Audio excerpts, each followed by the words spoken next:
Welcome, listeners of Illusion, to Temporal Discussion, the episode-by-episode Nightmare Retrospective podcast. I'm Martin Harder, and I'm a small furry creature that wants to pet you. And I'm Martin O'Doney, and I have a small furry creature that is petting a part of my anatomy that I do not wish to identify to you. Although, I can reveal that if I was a dartboard, it would be unsettlingly close to treble 17. So already we found a part you're going to have to edit out.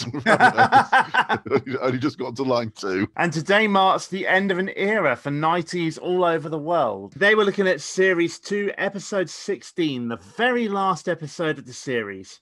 It was broadcast on December the 19th, 1988. But now you've probably guessed that Cliff Richard was still mistletoe and whining on at the top of the UK singles charts. His album, The Private Collection, was also number 1 in the album charts. And personally, I think it should have stayed private, but apparently I'm in the minority. I don't feel any actual hatred at all for Cliff Richard. I want to stress that. And in fact, my mum is one of his greatest ever fans. So if he brings her joy, I can't bring myself to resent him. I've actually met Cliff Richard. Have you?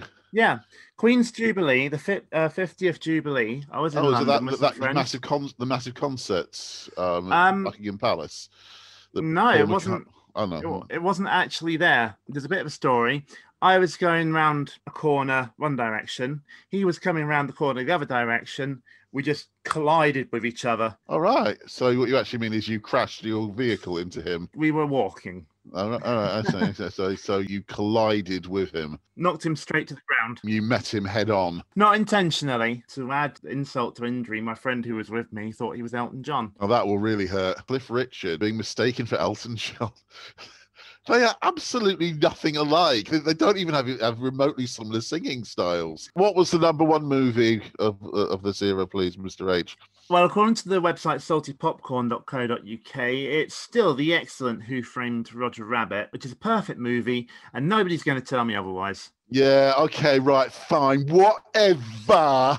It didn't have Cliff Richard in it, so according to my mum, it was a rubbish film. Perfect movie. My mum outranks you, okay? She says it doesn't have Cliff Richard in it like Summer Holiday did, so Summer Holiday is a better bloody movie than Roger Rabbit. I'm Martin O'Doney, and my mum outranks you. Oh, yeah, all right. You want to pick a fight with my mum? I've got her over here. Mum, come here. Come here. Oh, my God, I'd love it if your mum just suddenly appeared on... There's no point in talking about Roger Rabbit and Mistletoe and Wayne again, is there? So No.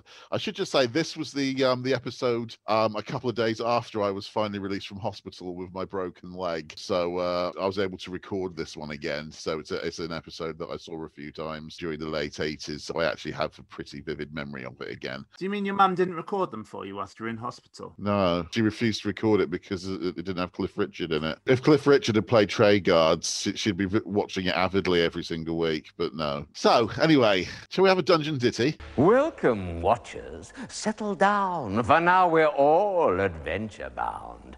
Treguard salutes you. This is the final stage in this phase of my dungeon, and soon all adventuring must cease while the dungeon prepares fresh challenges. But for now at least, timeout is gone. The quest is on.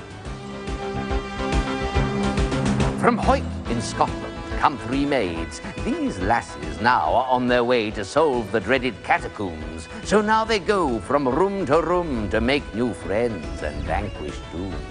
Young Karen is their dungeoneer. Let's join them. Watch, the game is here. We got maids and way, catacombs and room, then room again to vanquish doom.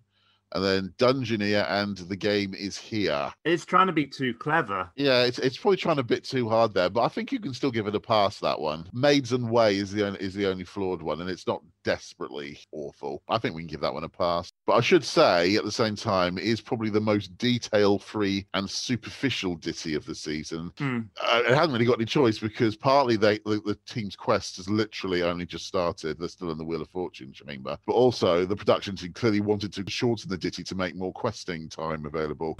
See the lever? Pull it towards you. We said this was the end of an era, and unfortunately that means saying our last goodbye to the Wheel of Fate. Although a simple way to start off a quest, it was also one of the most spectacular.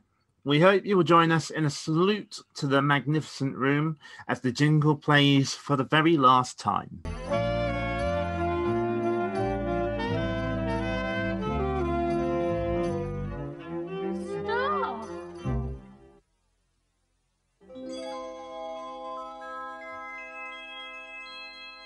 It's the kitchen stop.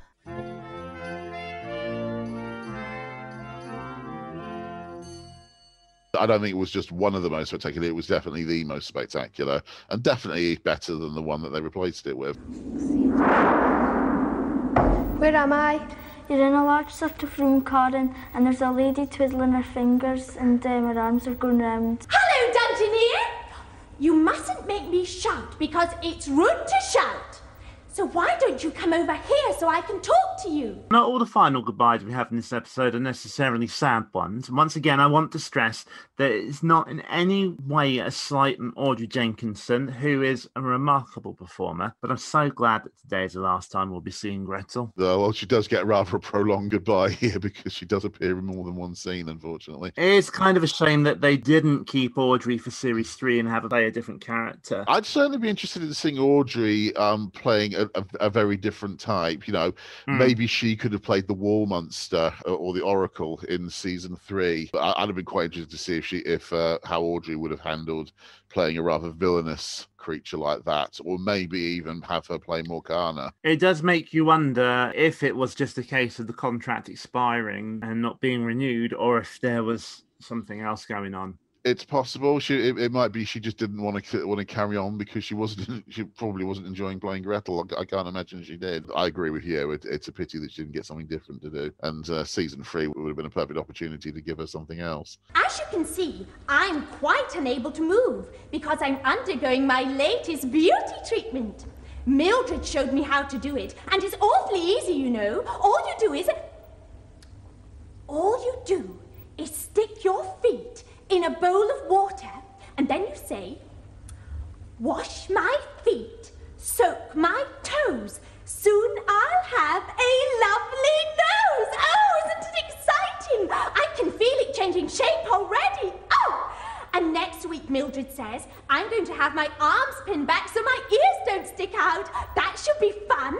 Gretel never seems to learn her lesson and has naively let herself become the victim of one of Mildred's jokes yet again. Gretel asks Karen if she has any beauty tips of her own, and Karen tells her to wash her hair in lemon juice. So I did look this up, and according to various articles on the internet... You looked this up. You didn't already know, of course. You looked it up. Yes.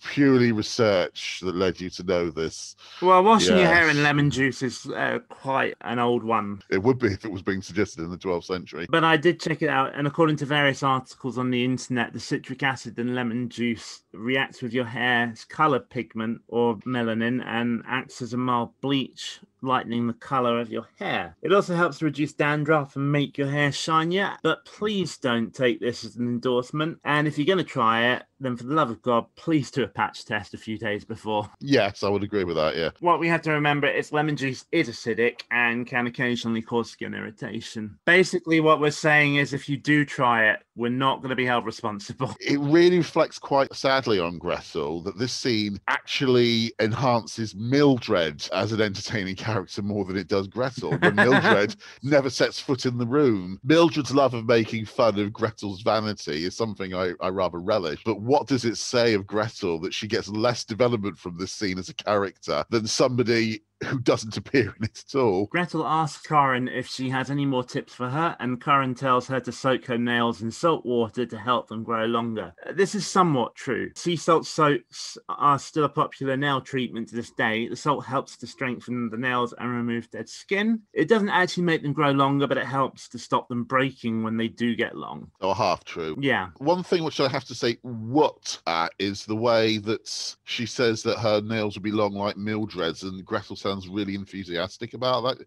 She wants her nails to be like Mildred's. Yeah. Does that include all the muck that gets caught under them with all the fungus growing in it and everything? Gretel is supposed to really value beauty. That's a strange character slip there. Because of Karen's friendly beauty tips, Gretel gives the team a tip of her own. Not a beauty tip, but a dungeon tip. Today is back to front day in the dungeon, which means that from the moment you leave the kitchen until the moment when you discover the nature of your quest, everything is the opposite of what it usually is. That's right, everything. Absolutely awful, isn't it? And with that, Gretel tells Karen to mind how she's not going, and the team guide her out. Yeah, no, I'm going to, unfortunately, I'm going to have to say that this is rather superficial, this back to front day thing, business.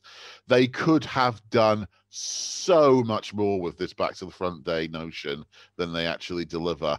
And the real problem is that despite Gretel claiming that absolutely everything is the opposite of what it usually is, in reality, almost nothing has changed. All that inverts in practice is the way that characters speak and how Treguard reacts to anything that Karen encounters.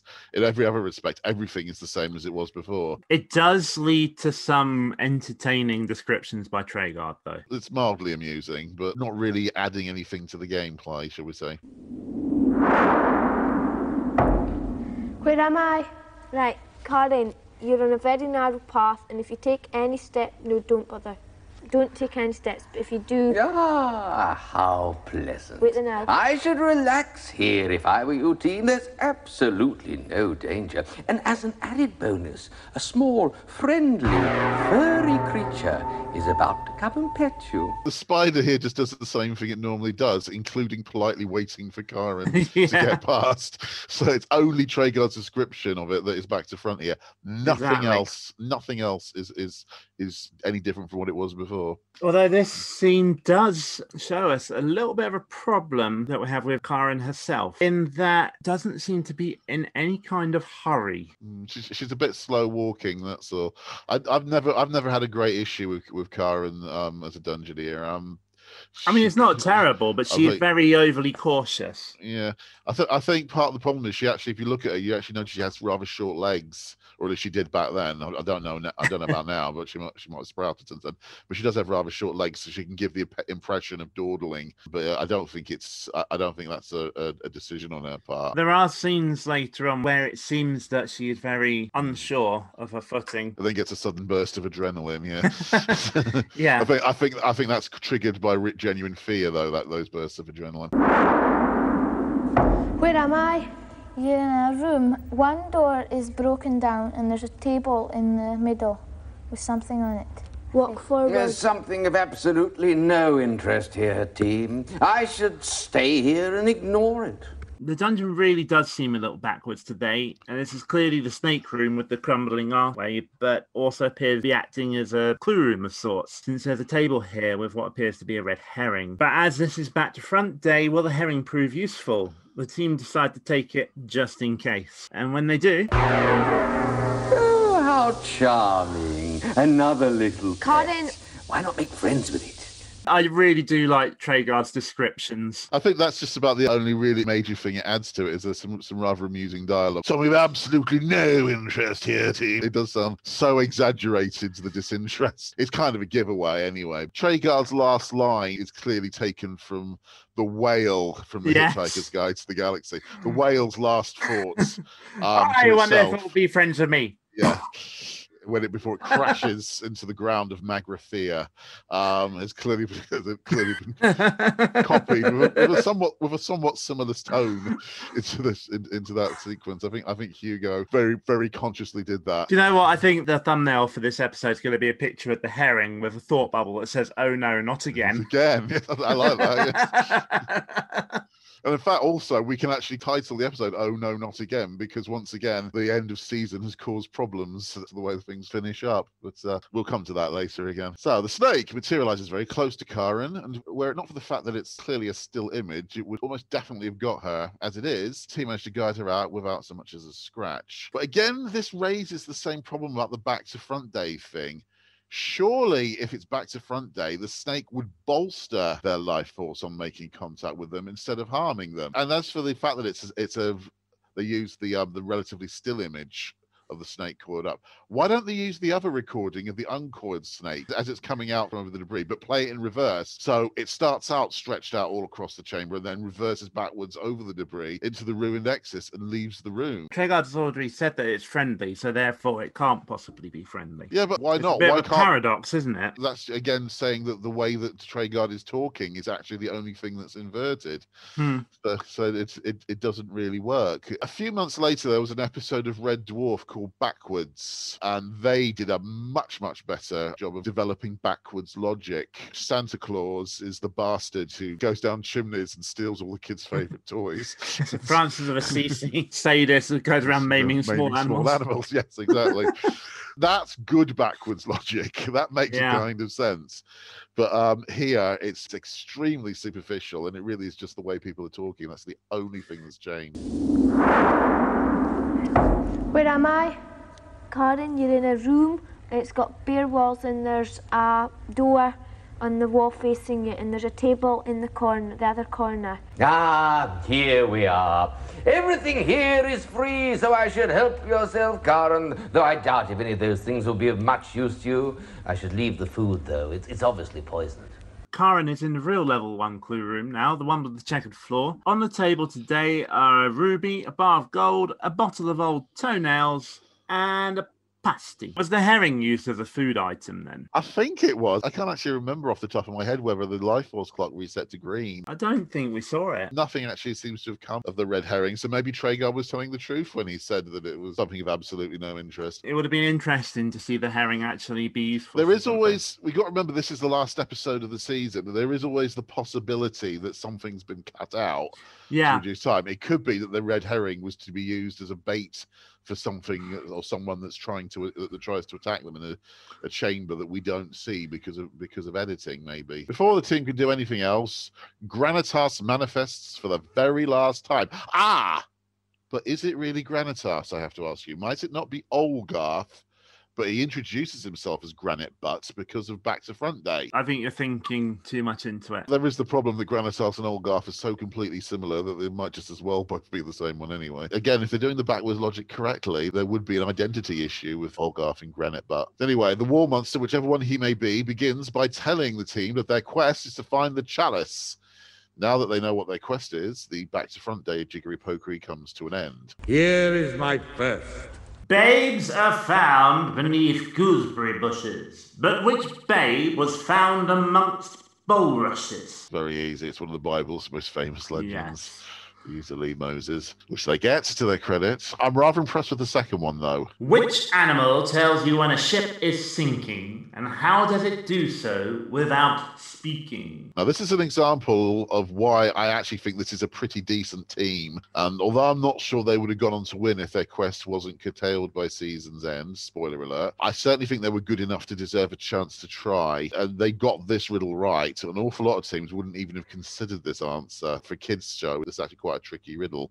The answer is rats deserting a sinking ship. I don't think many kids of 14 or younger would have thought of that. No, as an adult, I got it easily, but I don't think I would have as a kid. I agree. I'm pretty sure I wouldn't. And on to the third and final riddle. The songs and legends tell us of a dying king who left his favourite sword in safekeeping. Only his son could draw it forth, but where was it found, this legendary sword? This is actually a rehash of a riddle from the very first episode. I think it was in the very first riddle, actually. The dying king is Uther, and his son is Arthur, and it was left in a stone. 3 is the score, and Granitas, I've never heard him sound so pleased. Yeah, he seems really impressed, doesn't he? Truth accepted. 3 is the score. The bloodstone will only lead to bloodshed. I can always picture him growing a pair of hands and giving him a big round of applause there. Sounds really, really happy. He's finally developed a sense of pleasure just in time for us to never hear from him again. Traegard reminds him that they can now command the monster, but the team tell her not to. See, they're still under the impression that the back to front rule still applies until Traegard reminds them that it was only valid until they were told what they were questing for. But they ignore this, and as Karen takes the food, Olgarth disappears, never to return again. So you're saying it is Olgarth? Off. And as Karen takes the food, Granitas disappears, never to return again. This is the last time we see even the original War Monsters.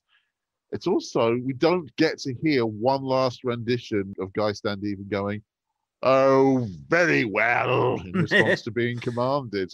I feel slightly deprived there. Let's look back on the original War Monsters, shall we? Because these two, Olgarth and Granitas, whichever one it was here, they were the originals. They were a full year before Igneous made his debut. I thought they were both good enough for establishing the notions of a War Monster and establishing the practice of substituting riddles for combat. But I do sometimes think that Tim Shaw rather hamstrung himself because I think he made them a bit too dreary. There was little enough you could do with a creature that basically is stuck in a wall its entire time and sort of turns into a wall and then turns back again. That's about it. By giving them so little personality and even less scope for development, a lot of their scenes do come across as rather samey. We keep getting agitated about them constantly rehearsing the rules of the riddle contest. But what else can you do with it? Well, that's true. But then again, in a couple of series' time, he really does take the dreariness to the next level with the Weeping Doors. This is true, yeah. So in many ways, he seems to rather enjoy hamstringing himself, Tim Shaw. With technology improving, including the advancements to free-layer superimposed imagery, the crew from this point on don't need to keep using those unconvincing foam puppet or foam masks, whatever they were, approach to portraying the War Monsters. So they decided just to introduce a new style creating them. They decided they might as well introduce some new War Monsters to replace these ones. The two new ones are animated in a completely different way. So they were given a new voice by new cast members. The new Guardian in this incarnation of the Clue Room will be Golgarath. And the new Guardian in the alternative Clue Room would be the first female War Monster called Brangwen. Is she the very first female one, though? Because Trengard's not really sure. That's the point. She's the first one we can be sure is female. Female presenting. You listen to Granitas, Olgarth, Igneous, Golgarath. It's very clear their voices are male, and it's very clear that Brangwen's voice is female. So I would say, yeah, the others probably are all male. Karen takes the gold and the toenail clippings, and she leaves the room. I do hope, by the way, those are toenail clippings, because if not, there is only one other explanation for how they were removed from the body, and it's too disgusting to contemplate. Where am I? Karen, you're in a long passage and there's 4 doors and there's a guard at the other end. If you just stay there the now. Well, the man's got sort of like a fishing hood with sort of a hard ball in the end. Quick, it's the great corridor of the catacomb. Beware the mindless automaton. It's the corridor of the catacombs, but we're not going to play the jingle today for 2 reasons. Firstly, it looks quite beautiful today. There's shafts of light emanating from the 2 windows at the rear, despite the fact that on the other side of the windows is pure darkness. The whole thing lends an eerie, uneasy effect to the corridor that's been missing until now. Yes, fully agreed. And what's more, an enhanced resolution version of this incarnation of the corridor with this particular colour scheme would become the standard appearance for the corridor on level 1 in the 3rd season. Although there would also be a second great corridor of the catacombs for most quests that got to level 2 as well, which made things a bit confusing and inconsistent, and certainly didn't have this colour scheme. That version of the corridor of the catacombs, as we'll see in future episodes, stretches infinitely into the distance. There's no visible wall at the far end or anything of that one. That actually is rather disturbing. The second reason is that there is a threat in the corridor today. The team guides Karen to exit through the door on the right.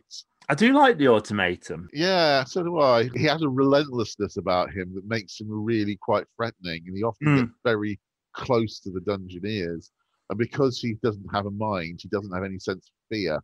So you can't scare him off or anything. You have to deal with him.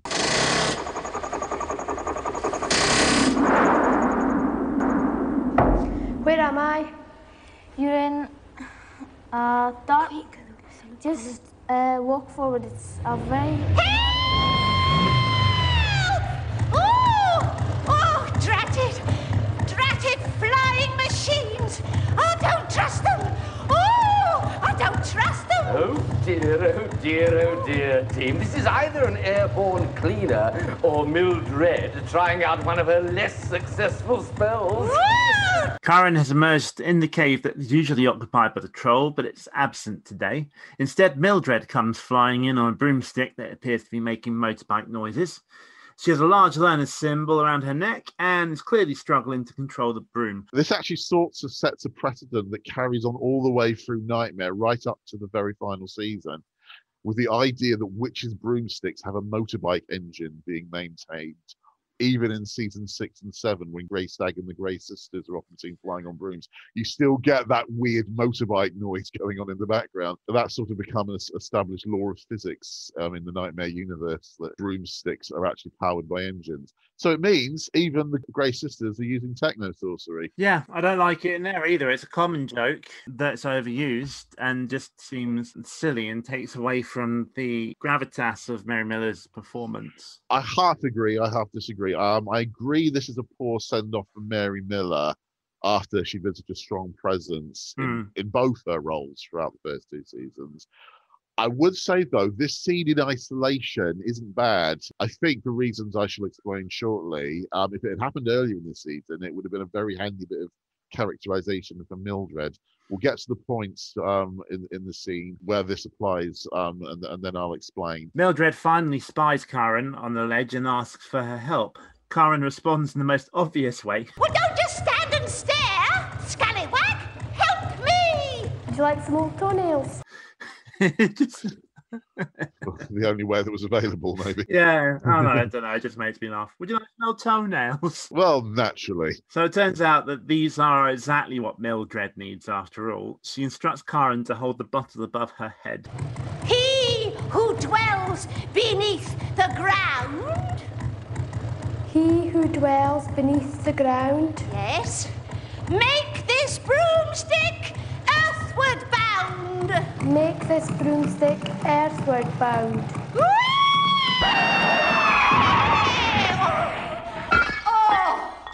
Oh! Mildred thanks Karen and gives her the spell Rust before disappearing. Now, this is the thing I was talking about that I rather like about the scene. It highlights that Mildred is a more complex character than most of her contemporaries in the first 2 seasons. She's usually crafty and sinister, and even in her lighter moods, as we've seen earlier in the episode, she's very prankster-ish. So there's always an air of threat about her, which means she's always interesting. It's never dull when she's around. But at the same time, she also demonstrates here that she does have a proper sense of fairness. And anyone who comes to her, who's done right by her, she will repay them. And that means she isn't this one-dimensional, all-round bad villainess, but someone who can be either a threat or a help. It really underlines that. And I wish this scene had happened around mid-season instead of right at the end of it, because then it would have added an intriguing element of unpredictability about her. Every time she appears, the audience will be watching thinking, now, is she going to help or is she going to cause trouble? It should be less predictable because you've got this as precedent established that if you do right by her, she will do right by you. Instead, it happened right at the end of the season in her very last scene.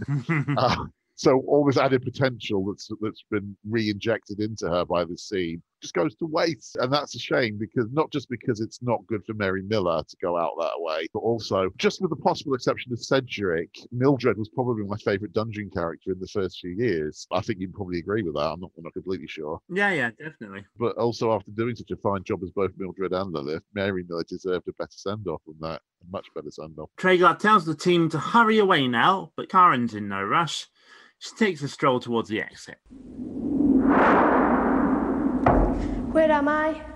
Karen? You're in the well room. You're in the well room. Some food here, team, and you need it. Life force condition red. She rides on the well way to level 2. Karen slowly edges her way towards the food that's on the floor, then seems to have a sudden burst of adrenaline when she practically leaps upon the food and knapsacks it, which just before her life force runs out.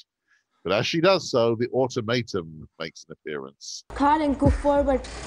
Go forward. For some reason, Karen comes from being a bit slow to being the only one with any sense of urgency and enough to actually realise that she's in danger. Help, there's a Gaji. Quick, stop. Karen, walk to this. Walk to your right. 5 paces to your right.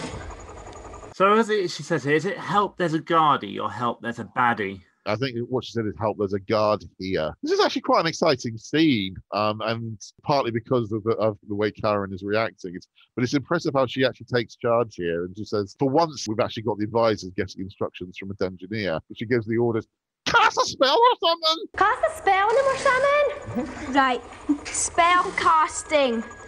R-U-S-T.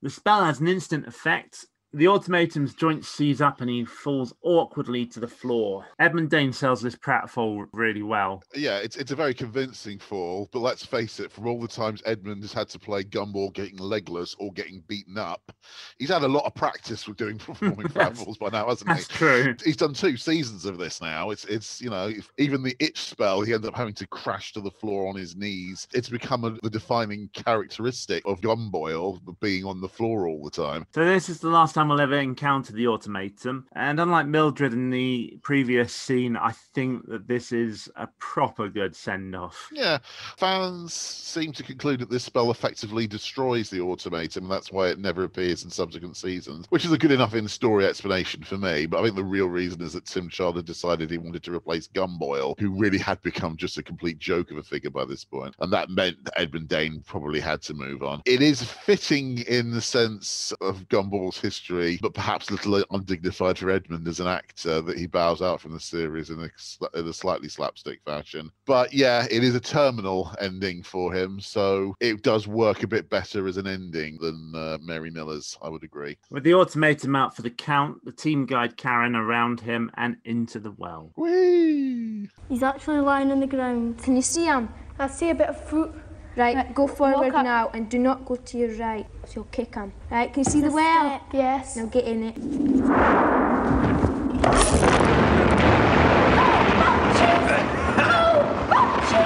Are you dead? Have you been exploded to bits, have you? Oh, you poor dwarf! Hey! This is all your fault, Corin! Just look what you've done to Bunches! You've exploded him! This scene starts at 14 minutes 33. I've done a bit of analysis on this one, and you might agree with it, you might disagree with it, but I'm going to compare it with a certain scene in season 1. Yeah, I think I know what you're talking about. Yeah. So it starts off with an explosion immediately, so that kind of grabs you, doesn't it? I think, but then it goes downhill from there because Yeah. Gretel appears again. You just had this really panicked fight scene between Karen and the automaton in the previous chamber, and then you start this scene with a huge nuclear moment, and then Gretel walks on and just spoils everything. There is a lot going on in this scene from the get-go, so I will do my best to explain what's happening here. Karen goes down the railway and lands directly on a detonator, setting off an explosion.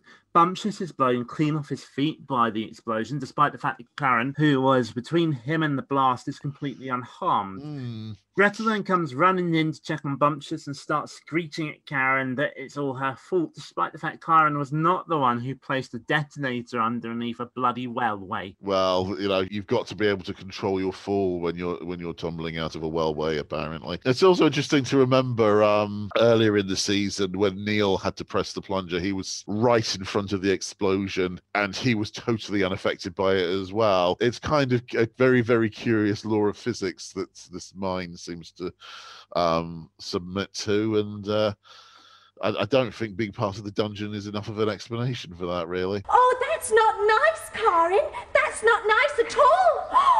What's worse? You've been playing with his plunger. Matron, take them away. Gretel runs off to get a damp cloth, and Treguard says that he thinks the team might be in hot water this time. You've been playing with his plunger. Got into my top 20 list of the most suggestive things they ever said in Nightmare. In this next clip, listen out for the audible thud as Gretel slams Bumptious's head into the floor. I'm coming, Bumptious, I'm coming. There we are. Oh, there we are. Poor Bumptious. Nurse make you better. Come on, Bumptious. Pull yourself together. There we are. Oh, bangs and crashings and bangs. If that blackleg's damaged me beard. Gretel helps Bumptious to his feet and he checks himself over. Everything seems okay, but then... Look what he's done to me rule book. Right. Do it from memory, I will. Right. You, stand up. Right. Can't stand up. Under rule 43C, On-site first aid successfully administered. Thank you very much indeed, Gretel. Bumptious opens an official inquiry as to the cause of the accident, once again playing the majority of the legal roles himself. However, he appoints Gretel as minute taker, probably a mistake. The pound notes joke is officially the absolute worst attempt at being funny in all of season 2. And I thought rather than minute taker, wouldn't she be called the clerk of the court? Yeah. That sounds like an even bigger mistake, actually. Forget I said it. Bumptious tells Karen that she has no right going around exploding people and that he intends to prove that she's completely unqualified. Qualified for exploding people? I don't really remember seeing any MVQs in exploding people when I was looking at college prospectuses. For me, this is season 2's sort of nearest equivalent to the duel by insults in season 1. Yeah. A rather overlong set piece with more than one dungeon character on the screen. Thankfully, at least the team have a proactive role this time around and they have to answer some riddles, but they're not terribly taxing riddles. They're not really level 2 riddles, are they? They are not. Give me 3 letters that cause explosion. Well, actually, it's 2. You get the same one twice.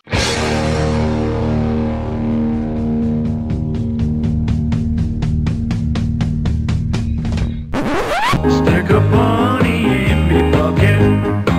I'll fetch the suitcase from the bank. Do you notice, by the way, when Bumptious says the same letter twice, he pulls an expression that, thanks to the beard, makes him look an absolute dead ringer for Uncle Albert from Only Fools and Horses. So the team get this one right. Which they bloody well should do. And they got even less excuse if they got the second one wrong.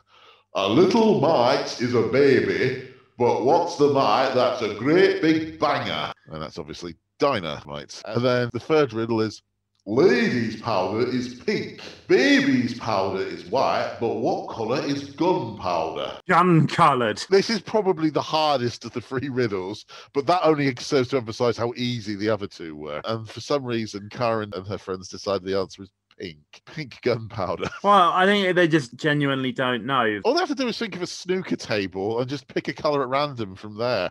They know to exclude pink because it's already been mentioned in the riddle. Exactly. That. Yes. So just choose one of the other colours. And the most obvious one most people go to is black because the black ball is the one that's worth the most points. Just think of it that way. Choosing pink of all colours for gunpowder? No. They choose pink. It obviously isn't the correct answer. But Bumptious, very wrongly in my opinion, finds Karen innocent anyway. So Gretel has a panicked advisor's moment here when she talks over Bumptious as he's trying to sum up. Yeah. So I get the feeling that Audrey was being a bit end of the pier in this scene as she realised this was probably her last chance to shine on a series that gave her absolutely no opportunity to. Because Karen has done so well, Bumptious gives her a flight spell and instructs her to go through the big hole she's made. Why he tells her to do that, I don't know, because it's a brand new hole. He obviously has no idea where it's going to lead, but he sends her through it anyway. On your way, go through that girt hole you've made, through that wall there, right? While me and Gretel are going for a cup of tea. And mind how you go, and be careful where you fall next time. What did it say in his rulebook about unauthorized tea breaks, by the way? I'm more concerned with what the rulebook says about a miner caught in the middle of a violent explosion who just wanders off for a cup of tea, and not just, for instance, going for medical attention and making sure he doesn't have second-degree burns or severe concussion aggravated by Gretel slamming his head repeatedly into the floor. But I guess I'm just funny that way. But they leave the scene on 18 minutes 32, so it's actually only a 4-minute sequence. It's more concise than the duel by insults. I think they've learnt from the downside of the duel by insults from season 1. I think Tom Carroll deserves credit for maintaining his Arthur Scargill persona throughout the scene so adroitly, because it actually must have been quite awkward for him to perform it, because he's actually got to do several physical stunts in there throughout. I think it's better than the duel by insults, but it's still feels a bit forced. I don't know if you remember, we were discussing the duel by insults and we're saying that there was something very experimental about it. As I say, they've ironed it out, they've sped it up a bit, but it still feels a bit forced. And also Gretel isn't really adding very much to the scene that it couldn't do without. I mean, I suppose it did need somebody to talk to Karen whilst Bumptious was unconscious, but they could have got anybody to do that really, couldn't they? Yeah. Where am I? Karen, you're in this sort of cogwheel and the ends are going round. A haunting is present among the Mills of Doom today. but it appears to get ignored at first. The team carefully guide Karen onto the central cog, where Tregard deems it necessary to remind them of the apparition's presence. Beware the ghost, it's not harming you yet. Karen moves on to the third cog and very nearly stumbles off the edge, but she regains her balance and the team walk her out. Why is the haunting here? I don't know. It's actually just remains rooted in a part of the chamber that Karen can't step on anyway, as there's no floor there. I think it was to give the illusion of more than one fret, but the effect, such as it is not what was hoped for. I think we'll have to put that down to a brave failed try or something. One thing this team does highlight is that Karen isn't great at maneuvering. She massively overcompensates with the first step from one cog to the other. She's always 3/4 of the way across the second cog when she lands. And as you say, she then really comes very, very close to going over the edge of the third cog. So she seems to be trying to overcompensate for me. Where am I? You're on a broken down track going across this crevasse, and it's broken. The bridge across the Vale has been severely damaged. So with no other option available, the team decide to use magic to get across, because they've got a spell that just happens to be an ideal solution to the situation. We always like spells because it feels really powerful when they're being cast, but really spells are just a third clue object. And just like the clue objects, they are always given out with a view to what happens later. And in this quest, it's never more obvious. Of all the times for the bridge to have fallen in, it just happens to be when the team happen to have a spell that allows their Dungeoneer to fly over the gap. And of all the times for the automaton to get between the Dungeoneer and the Wellway, it just happens to be when the team have a spell that can turn an automaton into rusty scrap. So it's really signposted quite clearly in this quest, probably more than any other in series history. It's not actually a problem, I should stress, but it doesn't help you suspend disbelief. Spell casting. FLIGHT.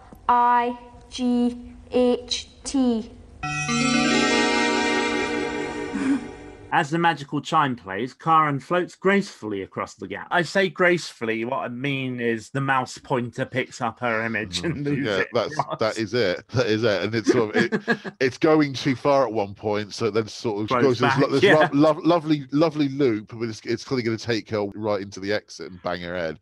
And so suddenly towards the end, it suddenly becomes a vertical drop. And so it worked fine for 1988. I was suitably impressed back in 1988 when I saw it, but yeah, they'd do it. They'd find better ways of doing it today. Where am I?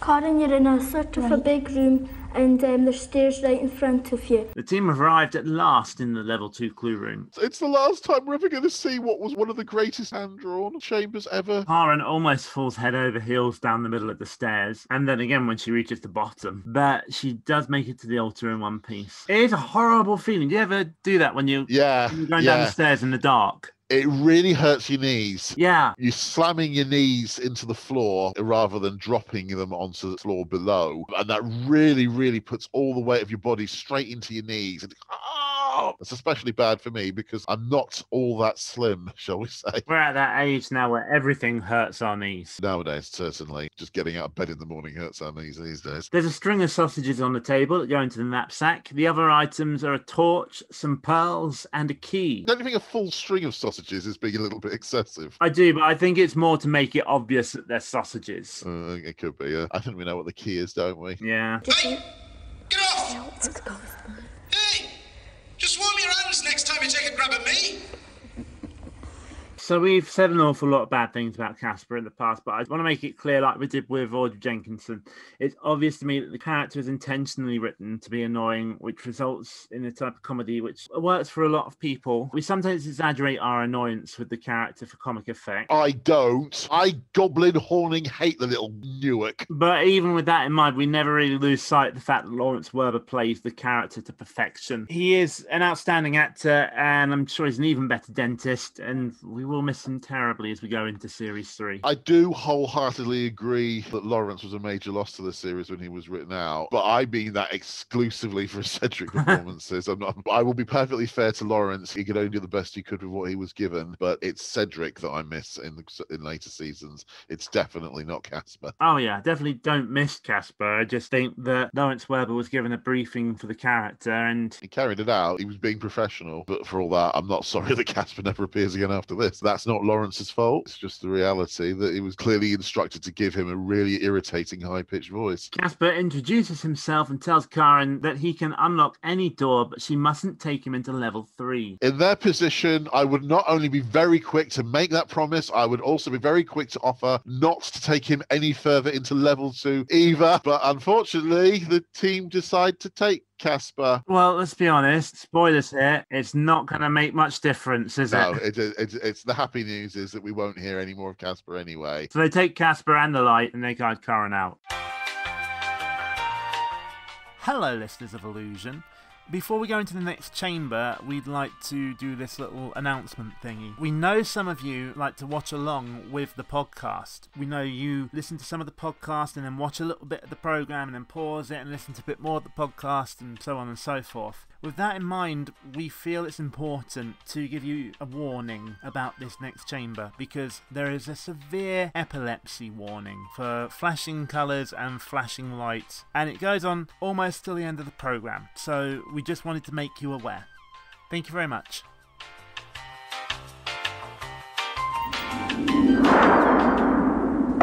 Where am I? You're in front of a wall, Karen, and it's got Jericho 6 written on it. We arrive in, of all places, the Jericho 6 room in the middle of level 2. I think the point here is that it's a part where they can actually go no further. Yeah. I recall a feeling of terrible deflation when the wall appeared when I saw this back in 1988. I was thinking, how did that get there? It's supposed to be level 3. And then I was having, even Casper won't be able to help with that. Karen won't be able to bring the wall down. Well, did she pick a wrong object in the previous clue room? We can just see a doorway kind of in front of you, and there's 4 windows. You can't get past the windows.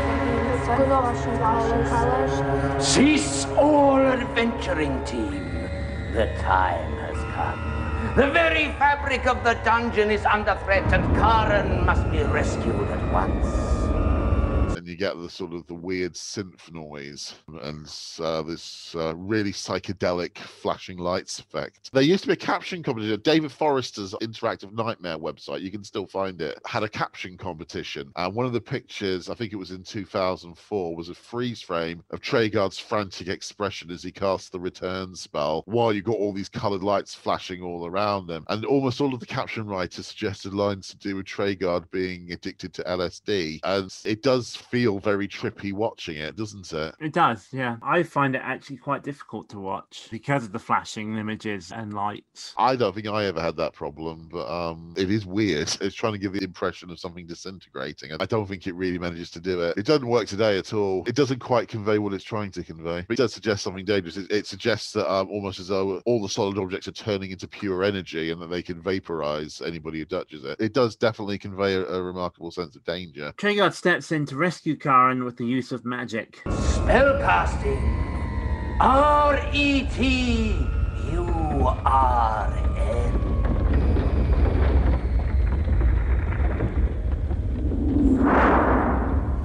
Girls, I'm sorry to say that your bold quest cannot be completed.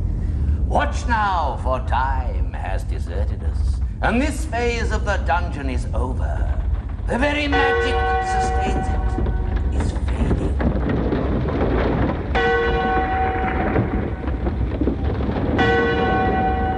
Treguard removes Karen's helmet and retreated to the site of the dungeon fading away. Like we said, its effect might not look impressive now, but back in 1988, when we watched this for the first time, this was a pivotal moment. There was a gravitas to the ending that was absent from the first series. In comparison, it felt like an ending. It felt like something was changing. And whatever came after this, it would be different, unfamiliar, and exciting. I didn't feel this was an ending. I felt this was just a halt. It was just a stop. It was somebody putting up the red lights and just saying, we're stopping here. I'm trying to end this on some kind of feeling of...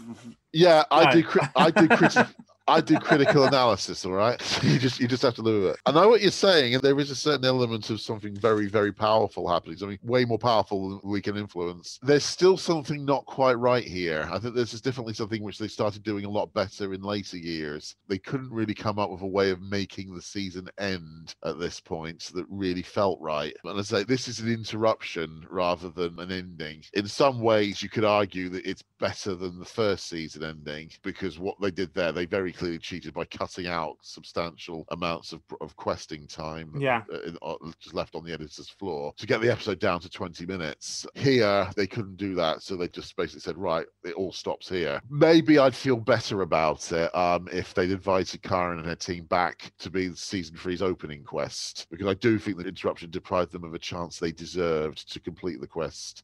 Just a quick thing here. If Karen, Pamela, Angela, or Nicola are actually listening to this, get in touch, because we would love to hear from you. You'll find our email address at the end of the podcast. Watchers, you too must wait now until the dungeon reforms itself and prepares for the next age of adventure. Just remember, when Fortune's wheel spins, the nightmare returns. And we're left with the image of the Wheel of Fate grinding to a halt. So the Wheel of Fate grinding to a halt like that actually kind of echoes the fate of the Automatum when the Rust spell works on it, doesn't it? But it is kind of a nice metaphor, because like we said before, the Wheel of Fate seems to represent the dungeon as a whole. And so when it grinds to a halt, the dungeon grinds to a halt. Season 3, to sum up, we have to look ahead to Season 3 in part, and Season 3, when it arrives, is considered by many to be the best season, and certainly the strongest of the hand-drawn seasons. Many of the more ragged sort of rooms in the first 2 seasons get binned, and some of the retained rooms are modified and enhanced. Yes, it does pick up a bit of an Egyptian feel. It does, yes. But for all its faults, I still tend to prefer season 2. And one of the reasons is because several of the best characters of the early years are in season 2. Several of the worst characters are also in season 2. That's yes.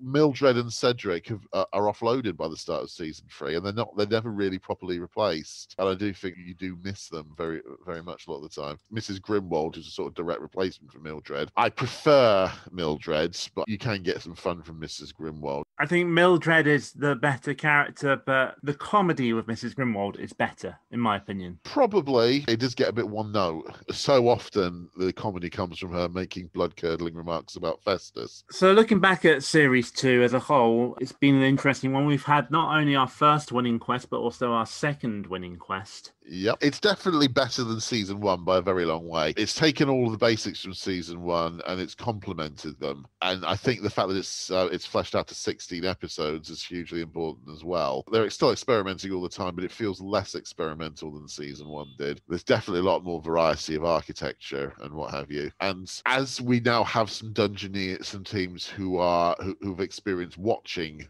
Nightmare, there are times when season 2 is much faster paced than season 1, which I think is a massive help. There's a good spell in the early middle phase of the season where definitely the pace has really picked up. Remember Team 3, as me and Amy discussed a few months ago now. Yeah, it's been a while now. This is we've been over 6 months, I think. Team 3 really shot through their quest.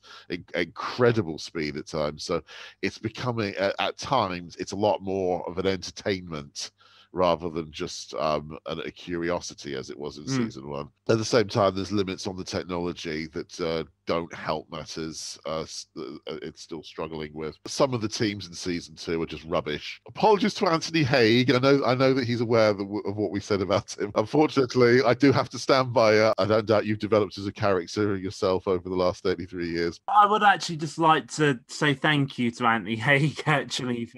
We did rip into him a bit, but he's taken it in good humour and he's been a really good sport. I am glad about that. Akash's team. What can we say about Akash's team that hasn't already been said about about them about 1,000 times, and those ones don't help. Sometimes the silly mistakes can be entertaining, but it doesn't make for particularly prolonged quests. But overall, it's a massive step up from season 1. So who was your favourite team of season 2 then? I think my favourite is actually Team 3. I'm fond of Team 7, even though they were famously made an awful lot of blunders, and but somehow still got to the end of level 2. I do still find them very entertaining to watch, and they do sparkle off each other quite a bit. I don't actually dislike Akash's team, I should mention. I despise them, but I don't actually dislike them. I'm contemptuous of their inability, but I did find Akash himself to be quite a smart mouth at times. Julian's team, they were a bit up and down, but they did have a certain something about them that you couldn't deny. The original champions, of course, were in there in team 4. Fairly entertaining team. I do still sort of have to sort of doff my cap in admiration for the way Mark repeatedly found himself having to chat up other species occasionally, and he was able to do it without ever sounding particularly embarrassed or anything. I think you've got to give him massive thumbs up for that. There's some good teams in there.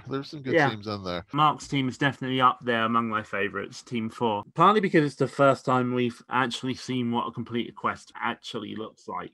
And it has that sequence with the dragon, which I absolutely love, despite it being kind of negated slightly by the crocodile remark. Again, I find that rather amusing. I actually think if you stop and think about it, it's a bloody terrifying moment because you've just insulted a dragon by calling it a crocodile. I would say probably my favourite team is Team 7 from a pure entertainment standpoint. Speaking of Team 7, I'm just on nightmare.com at the moment, and it's in February 2004, advisor Jason Bond signed the guest book and said, "I was once on the show in 1988. This site has brought back so many good memories to this day. When I was only 14, I'm 29 now. Good site." And this was in 2004. It'll be a bit older now. Yeah. Aren't we all? Yeah. I was 29 in 2004, so he's obviously the same age as me. Yeah. There's been a few people who've signed the guest book down the years claiming to have been Dungeoneers or team members. Some of them have been corroborated, some haven't. Especially back then, there wasn't really any way. There's no vetting process. None at all. Not that anything was possible, I don't think.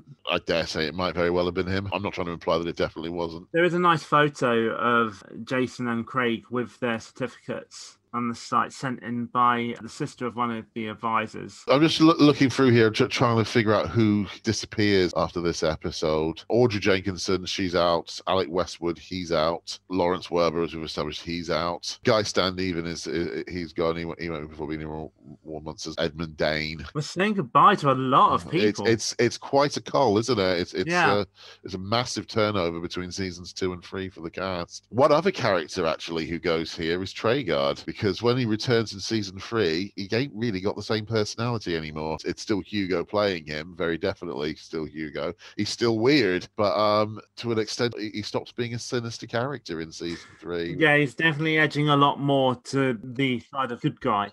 Yeah, he's becoming Obi-Wan Kenobi. I do think that it detracts from him. There are occasions where he still does delight in the misfortune of some Dungeoneers. He still remains neutral in season 3 and to extent in season 4, but he's very definitely become the leader of the good guys by season 5, and they've taken all his balls away, if you ask me, by then. But we will talk about all the different changes between season 2 and 3 at a later date. That's all for this episode, and as a result, that's all for this series of temporal discussion. Don't worry though, we've got a few surprises lined up for you during the inter-season, after which we'll be back with Series 3, Episode 0, where we'll be talking about the songs, movies, and other events that occurred during the off-season. You can follow us on Twitter, we're at NightmarePod, and if you want to support the podcast, we're also NightmarePod on Patreon and Ko-fi. Speaking of Patreon, here to shout out to Keeper of the Book of Quests, David N. Rabbit, advisors Peter Pulsford, Peter Sidon, and Stuart Leatherland, and Dungeoneer David Thomas. You can support us on Patreon at Dungeoneer level or above to get your name mentioned in the podcast. Our website is nightmarepod.co.uk. And if you're looking for Temporal Discussion merchandise, including t-shirts, stickers, and other products, it's at nightmarepod.redbubble.com. Can I just say, before you continue, that Mr. H is wearing a rather fetching Temporal Discussion shirt. Yes, I know the metal bit around the mouth level does make him look a little bit like Soundwave from Transformers, but I still think that looks rather grand, and yes. I think that a lot of you would look rather good with a t-shirt like that on. The t-shirt was actually designed by Fiverr user _Sahib You can also email us at podcast@nightmarepod.co.uk. And before we go, I'd like to give an extra special thanks to Alan Boyd, David Forrester, Keith McDonald, David Goldstein, Chris Ballard, Robin Barlow, Nicholas Lamb, and everybody else who's ever had a hand in making Nightmare.com and its related sites the font of information they are. And remember, don't have nightmares. For the last time this season, just watch them instead.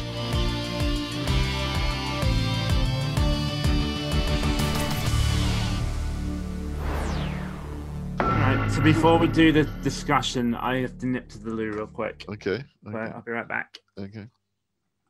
I'm going to leave the recording going. Yeah, you might as well. I'll do all sorts of embarrassing things that get caught onto the recording whilst you're away. I'm the star! Oh my God, I think I can actually hear the... Oh God, how embarrassing. I can actually hear the stuff going into the toilet there. That is how gross.